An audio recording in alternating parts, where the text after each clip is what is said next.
అందరికీ నమస్కారం అండి. నేను doctor Rangaraman, senior medical oncologist, Medicover cancer hospital, Nellore.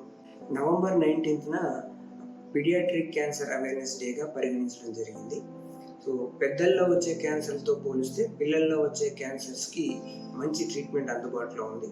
పిల్లల్లో క్యాన్సర్కి చేసే ట్రీట్మెంట్ తట్టుకునే గుణాలు ఎక్కువగా ఉంటాయి. అలాగే ఈ క్యాన్సర్ ట్రీట్మెంట్తో క్యాన్సర్ని పూర్తిగా నయం చేసే అవకాశం కూడా ఎక్కువగా ఉంటుంది.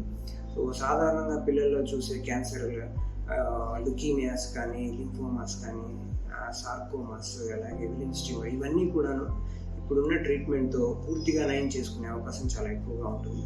సో పిల్లల్లో క్యాన్సర్ అనగానే భయభ్రాంతులు చెందవలసిన అవసరం లేదు.